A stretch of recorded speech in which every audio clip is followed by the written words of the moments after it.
Hi, it's just me again. I came up with this kind of wacky, weird, off the wall, against the grain idea for a video a couple weeks ago or so. So I decided I'm going to try it out. Who knows? Maybe it'll work, maybe it won't.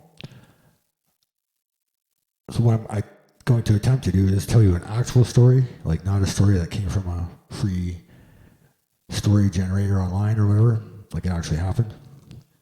I don't know the exact year that it happened, but I do know that it was more than 5 years ago and less than 20. So more than 5, less than 20, somewhere in there. I don't know. Anyway, I bought this kind of vintage guitar deal. And I did pay too much for it, but I had to have it. And I soon discovered that it was unplayable after I bought it. So I was kind of in a bind because my knowledge wasn't as extensive as it is, say now. So I took it to a guy to look at. He got it somewhat close to playable, but still, I was nowhere really. So, I had this thing for a few years by then, and I hadn't got anything out of it. So there's an annual guitar show in the area here, and I guess they have a booth where you can go and they give you appraisals or advice and stuff like that.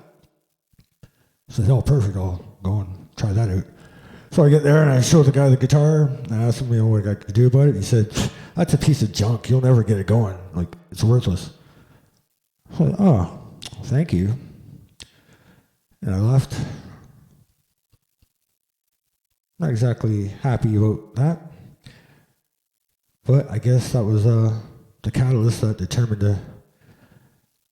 that got me to solve the problem. Because I started to look into it, the guitar a little bit more, and I found out what the problem was. And eventually I figured out that I could fix it. And I did. And it's right here. Right here. It's an old Sears guitar. They were made from 1962 to 1969 by the Dan Electro Company. And the problem I had is with the original neck, which I have right here.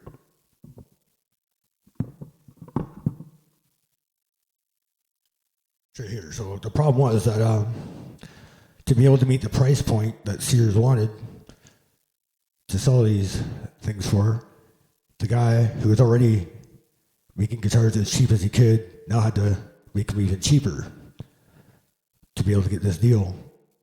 So what he had to do was take out the truss rod element from the neck.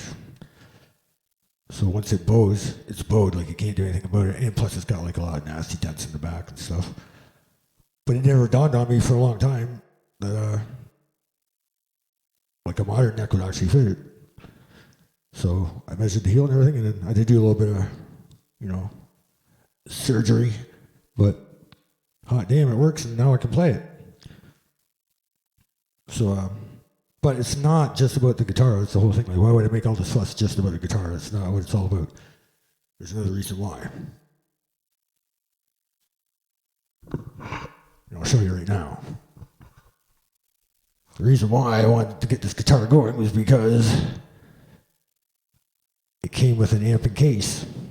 It's a 5-watt tube amp built into the case with a built-in tremolo effect, which I made that foot switch for, which is all blurry, but you can see it. It's right there. The silver thing right here. And now it works with the guitar, so there's going to be another segment here where I'm going to play the guitar through the amp, and we'll find out what's junk and what's not. My guess is that the expert is junk, not the equipment. We'll be back soon. Thank you.